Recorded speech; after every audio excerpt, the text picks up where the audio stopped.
ሰላም ሰላም፣ እንዴት ናችሁ? ደህና ናችሁ? እኔ ደህና ነኝ፣ እግዚአብሔር ይመስገን። ከእናንተ ጋር ያለው አደረጋት ወይም ሰምር ነኝ። እንኳን ሰላም መጣችሁ በድጋሚ ወደ ቻናሌ። ስለመጣችሁ አመሰግናለሁ። ላይክ፣ ሼር፣ ሰብስክራይብ አትርሱ። ዛሬ የመጣሁት በተለየ ቪዲዮ ነው። ቪዲዮ ምን መሰላችሁ? የክንታረት መድኃኒት ልሰራ ነው እና ከኔ ጋር አብራችሁ ቆዩ። ክንታረት ምን እንደሆነ ታውቃላችሁ አይደል? በተለይ በሰው ሀገር ያላችሁ በጣም እየተጠቃና እያስቸገረን ያለ ህማም ኩንታረት ነው እና መድኃኒቱ እስከ መጨረሻ አይቱና ሞክሩት። እስከ 8 ቀን ተጠቀሙት።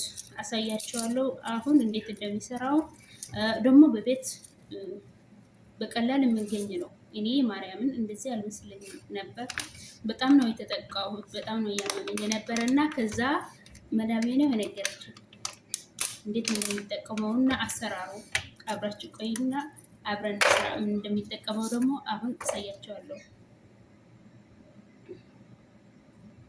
የሚጠቀመው አንደኛው ይሄ ነው። ይሄ ዛተር ይባላል። በአረብኛ ዛተር ነው የሚባለው። በዛ አጋጣሚ በእናታችሁ በእኛ ቋንቋ ምን እንደሚባል ጻፉልኝ። በአረብኛ ግን እንትን ነው የሚባለው፣ ዛተር ነው የሚባለው። አንደኛው ይሄ ነው። ድጋሜ ደግሞ የወይራ ዘይት ነው። የወይራ ዘይትና ነጭ ሽንኩርት ነው። ነጭ ሽንኩርት 4 ነው የሚያደርገው። እኔ እናንተ እንደፈለጋችሁ ልታርጉት ትችላላችሁ። በዛን በፍሪጅም ለብዙ ቀን ይቀመጣልና አሁን እሰራለሁና ከኔ ጋር ቆዩ።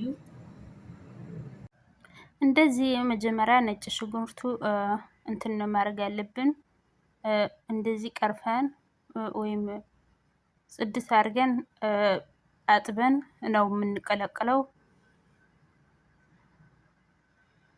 ውሃ አድርገን መቀልቀል አለበት። መጀመሪያ የግድ መብሰል በደንብ መብሰል አለበት።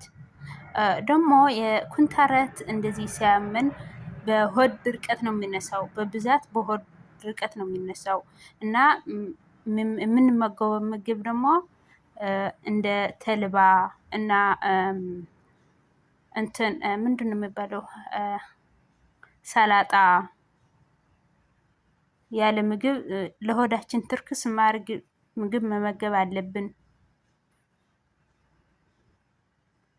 ዋናው ተልባ በጣም አሪፍ ነው። ሆዳችሁ እንዲለሰልስ በጣም ነው የሚያግዘን።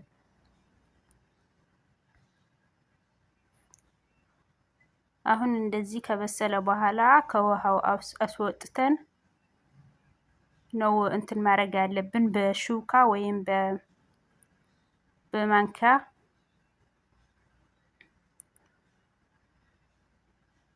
እንደዚህ አሁን በስለዋል። በደንብ ነው የበሰለ። አሁን በሹካ ነው እንትን የማደርገው።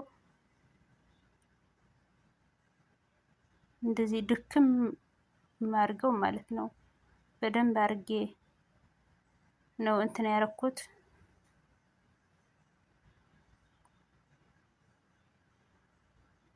አሁን እዚህ ይሄ ዛተር ነው የሚባለው በአረብኛ። በኢትዮጵያ ቋንቋ ግን እኔ እንጃ አላውቀውም።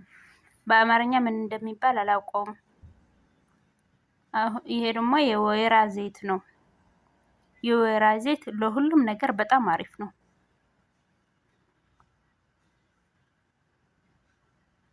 አሁን እንደዚህ አድርጌ ማስክ እያረኩ ነው።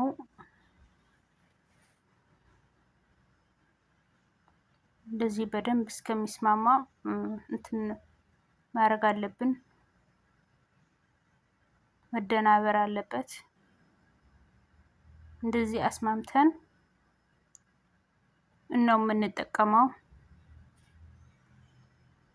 ያው እኔ ማርያምን በጣም በደንብ ነው የሰራልኝ። በጣም ነው ያመመኝ የነበረ። በዛን ላይ ደግሞ ቁጭ ብዬ መቆየት ምናምን አልችልም ነበር። አሁን እንደዚህ ነው እንትን ያረኩት።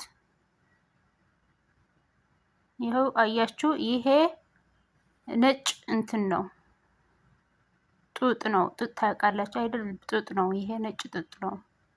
እንደዚህ የሆነ የግድ ጡጥ ሳይሆን ጽድት ያለ ጨርቅም ማድረግ ይቻላል። ኢንፌክሽን እንዳይፈጥርላችሁ ማለት ነው። በኩንታረቱ ያለው ቦታ እንደዚህ ለአምስት ደቂቃ ማሳጅ ያደርጋችሁ በደንብ እያሻችሁ በመሰጅ እያደረጋችሁ ለ5 ደቂቃ ይበቃል። ከዛ በኋላ ባለው በኩንታረቱ ያለ በዚህ በጥጡ ነው የምታስቀምጡት። 8 ቀን ተጠቀሙት።